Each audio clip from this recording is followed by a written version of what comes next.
Hello, everyone, and welcome to Stargazing Sunday.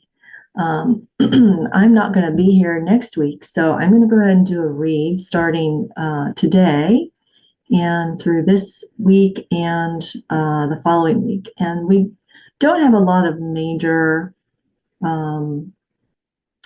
astrological placements, but things happening.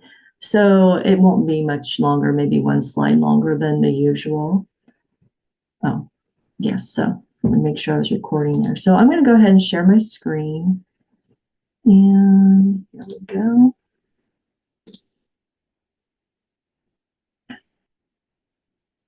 And here are my slides. So this is the same thing I had last week. So this is nothing new, but every week it's the same. We've got this ongoing energy where we're working to change our systems for humanity. It's a global thing. This is the three outer planets. They've been in this loose mini trine for a while. They perfected last summer. They're going to perfect again in July before they kind of fall apart and they aren't in that perfection anymore.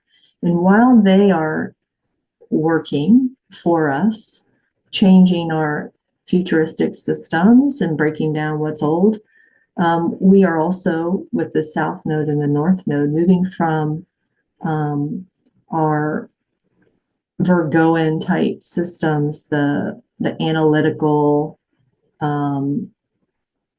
detail-oriented systems, into something that's more big picture.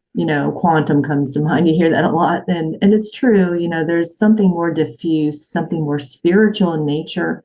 That's not as 3D as what we have been relying on in the past that we're moving into.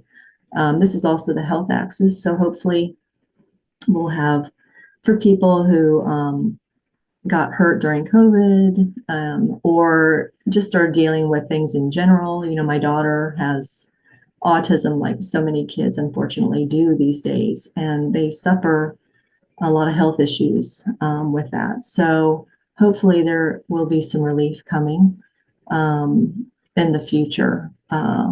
As the astrology is showing, we are moving into something different during this time that the nodes are in the health axis. I'm not going to read all of this again because I read it last week. So if you want to read that slide, you can pause the video and look at it.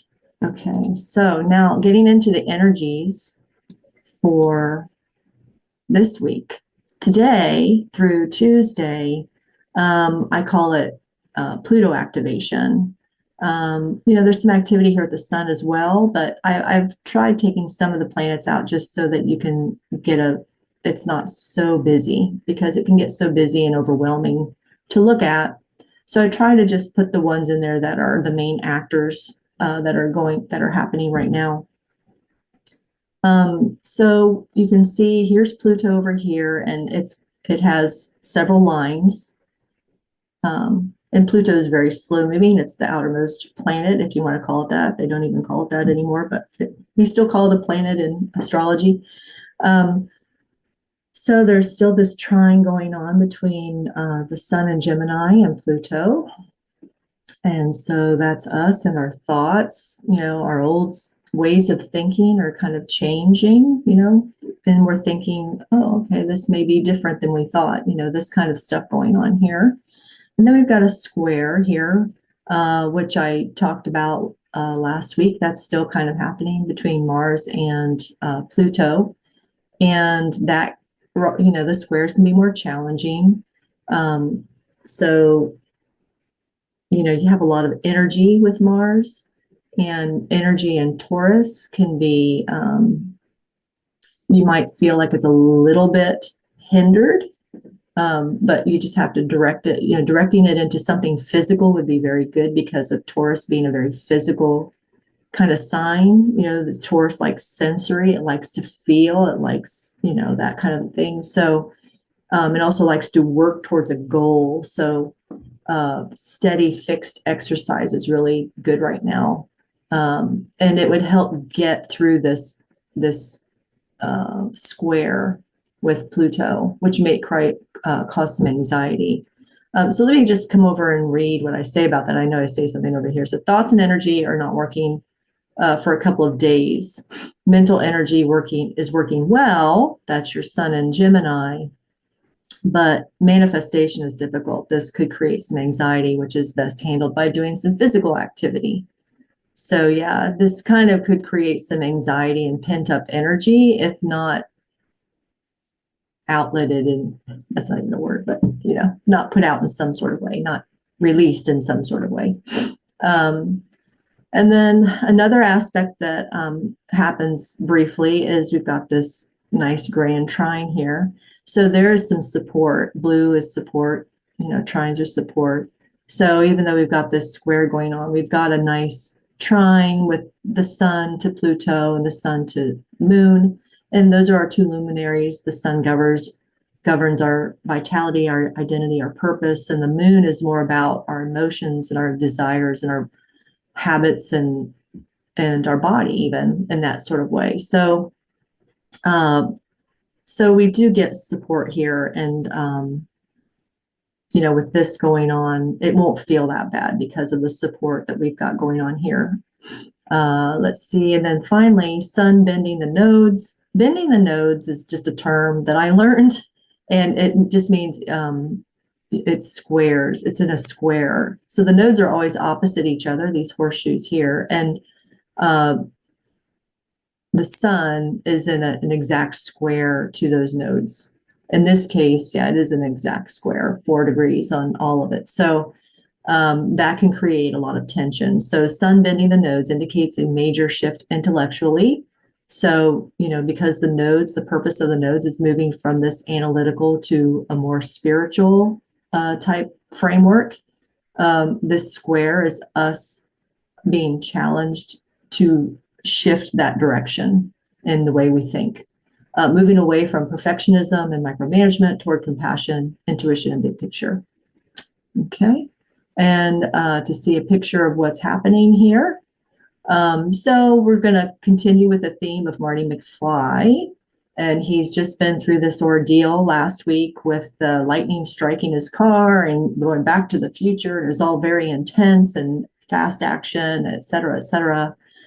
And he needs a break. So he is working towards getting that big picture view, that North Node in Pisces, bigger picture view, having more faith in the outcome of things, using his imagination, being compassionate, getting away from the South Node in Virgo things, which is being very analytical and very mental and perfectionistic in nature. And this hike is just what the doctor ordered, because he's taking his energy out in a physical way, as I talked about with Mars and Taurus. He's taking his energy out in a physical way, to help deal with the strain of the energies.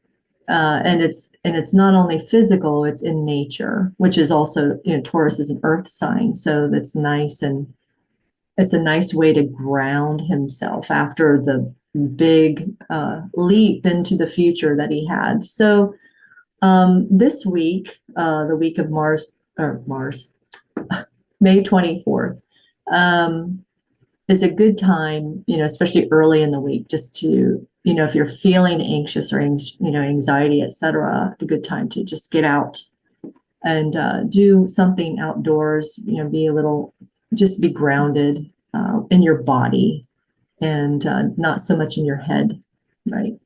Okay, moving on to May 31st, and May 31st is the next week. So the major energy, that's the only major energy that I had for this week. So now we're going to move into a week from today, May 31st, where we have a full moon. Excuse me, I'm losing my full moon in Sagittarius. So full moons you see here, the moon is straight across from the sun in opposition here. Exactly. And you can see we still have that sun bending the nodes right here. So it is still challenging us to think differently and move into this more spiritual direction. Also, we've got, let's see. Actually, it's not the sun bending the nodes, although it is close. I mean, it's still kind of in effect, but it's moving away. So it's a weaker energy. The stronger energy, however, is Uranus. So Uranus is at 2 degrees and the nodes are at 3 degrees here. So so it's really Uranus that's bending the nodes. And that, Uranus loves to be in Gemini.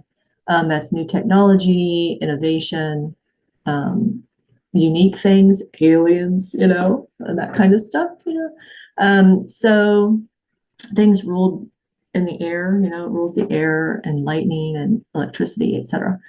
So that could be, unexpected surprise coming out that actually forces us to think differently. And that's what could happen maybe on the global stage, and I'll get to that later. Let me just read the paragraph. This full moon will bring themes in your life to a culmination or bring out new information regarding your religion, philosophy, and common beliefs. And the reason I bring that up is because the moon is in Sagittarius. So that is what Sagittarius rules, is religion, philosophy, common beliefs. It makes you want to explore and go outside of what you know and find new things. So if I had to come up with an archetype for this, it would be Indiana Jones. He loves to explore, right, and find out new things. So, that'll be the character for our next slide. But let me continue reading here. With Uranus bending the nodes, there could be situations or information that changes what you rely on. Like there is an information overload and you say, you know what, I need a break and I'm going to just trust myself. Oops. And I have a mistake here. See the current scientific and analytical systems. I don't know what I was trying to say there, but I think it was something on the global scale that I need to put on a different slide. But what I get from this is that, with Uranus close to the sun, it's about us just kind of being our unique selves here instead of going with what everybody else says. And so on a personal level, we might have a revelation here where we're like, you know what, we'll learn something, maybe something in our family, because we do have Jupiter ruling this full moon. And they're kind of in a mutual reception because the moon is ruling the sign that Jupiter is in. And we call that a mutual reception. So there's a strong energy here from Jupiter in the sign of Cancer, which is about family. And you might learn something about your family ancestry, or your family history that kind of surprises you. And you're like, oh, okay, wow, that was interesting. And you think to yourself, you know what, maybe I'm not going to try to just go along or be like this or be like that. And I'm just going to start being more of my own unique self. That's what I see in the way the planets are here. Okay, so I've spent enough time on that. So on a grand scale, it could be because Uranus rules aliens just for fun. Look, Indiana Jones is revealing or finding out, hey, we don't have this, and there has been some information coming out lately about that, right? About the idea that maybe we're not all human like we think. Maybe there is some part of our DNA that is related to ancestors. Hopefully not those particular ones. When the AI made this, that was what it used, because that's what we all think of when we think of aliens, but maybe a different kind. I don't think those are supposed to be very nice, but anyway. And I don't know if you saw, but Trump put out on Truth Social, he reposted some AI photo where he's walking on the tarmac with alien by his side, and it kind of looks like this one. And it, the alien, I think, had chains on its legs. It could never walk with it, unless it was floating or something. Anyway, but that is the energy. It's like, oh, I found out something very unique about, the humanity's past, the human family, something very unique that makes us all say, huh, I didn't realize that. And maybe I just need to rely on being just my own unique self, instead of going with the flow or going with this group and their thinking. So anyway, that is the strong energy coming up with the full moon. And full moons can last. I said last time, I knew I was wrong, but it's, they have energy that can last maybe a month, something like that. But anyway, so that's the full moon energy. And then if we move on to the day after, Mercury enters Cancer, which is not a real big deal. I left a lot of the planets up because it is interesting that they're all spread out so nicely and making all these aspects to each other. But Mercury is right here in Cancer, and it is joining Venus and Jupiter, who are already in Cancer, and Cancer is home and family. So, right, we already have a lot of focus on family, and now our mental energy is going to even expand that. Our thoughts turn toward home and family. And, it is kind of in this opposition to the moon. So there is some energy here where it's working with the moon in Capricorn, and the moon in Capricorn is wanting to build something. So, the family unit is like, they're going along, you're going to want to build something, and somehow that's going to be included in order to kind of work out this opposition here. So you might feel like building something. This is a good time to build something for home and family, if not doing something already. And it could be something, Mercury moves very fast. It's not a long running energy. So, maybe just a small thing for the day, doing something, creating something for your family, or, that kind of thing. And the last slide here, Mercury enters Cancer. So Marty McFly again, I know it doesn't look exactly like him, but I don't think they really can use the likenesses without getting in trouble, possibly, So, but here's Marty McFly again, and he's thinking about, building a future with his girlfriend, a family kind of situation. Those kind of thoughts are running through his head right now. He's still kind of out in nature because Mars is still in Taurus. So getting that connected, grounded energy is very helpful right now. And let me see. Finally, on the world stage, I just wanted to talk a little bit about what this means for us on a global scale versus personal. And, this week we've got the Mars square Pluto going on, and that could indicate, sometimes that can indicate aggression when Mars is in a hard aspect to something like Pluto or Uranus or that kind of thing, or Saturn. It can cause issues and aggressions. But I think with the Cancer, Venus in Cancer, and Jupiter in Cancer, but this Mars is ruled by Venus in Cancer, and then we also have Jupiter in Cancer. So I think with that energy in the picture, I don't think anything major is going to come of any kind of aggression. So that's one thing this week. Next week, with the full moon in Sagittarius and Uranus bending the nodes, there may be overwhelming information or shocking information coming out that moves away from the collective reliance on scientific and analytical organizations. And I would have to add here, I don't have it in here, but even maybe some religious organizations. So that's possible because Sagittarius does rule religion. And just becoming more spiritual.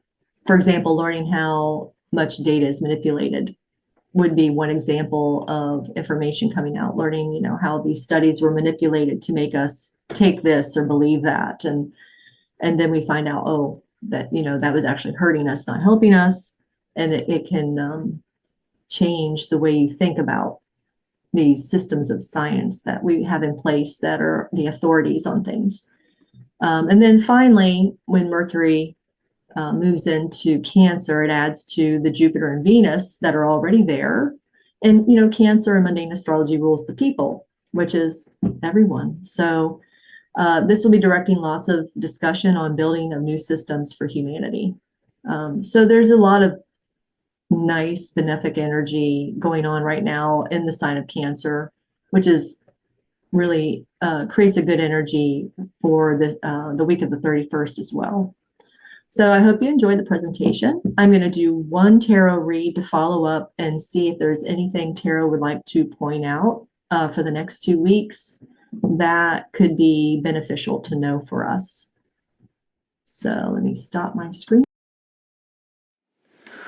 All right, I recorded this already and I had technical difficulties. Somehow I accidentally pushed a button that put everything in slow motion, and I didn't think you wanted to watch a video twice as long as what it should be.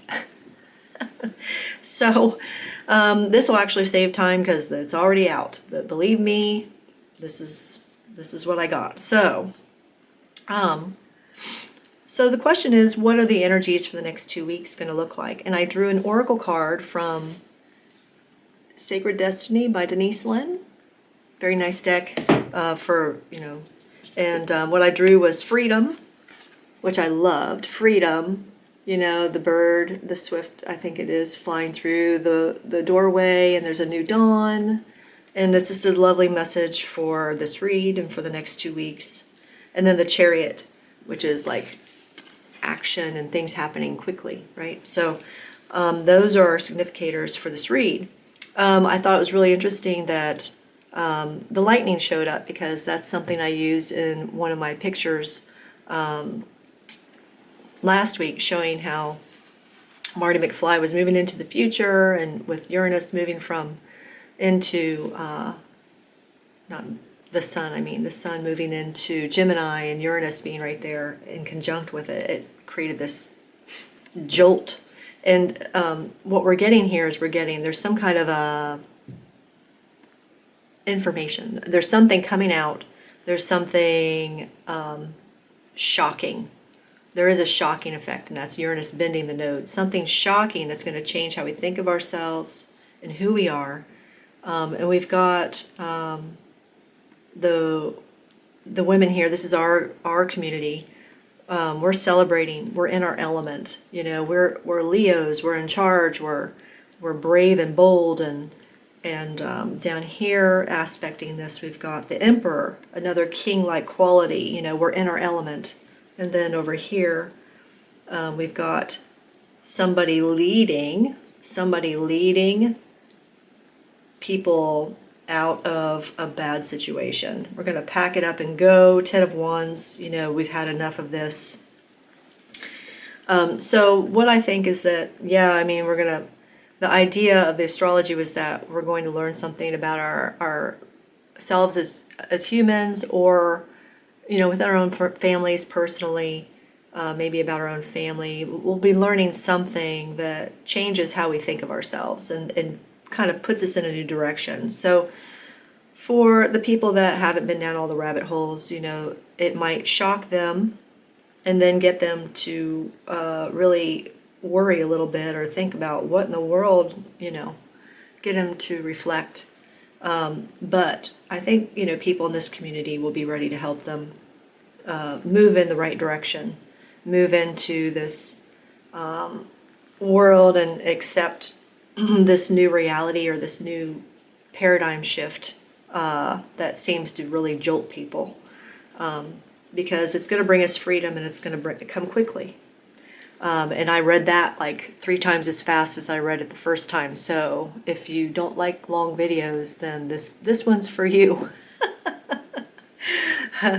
So this is great information for this week and next week.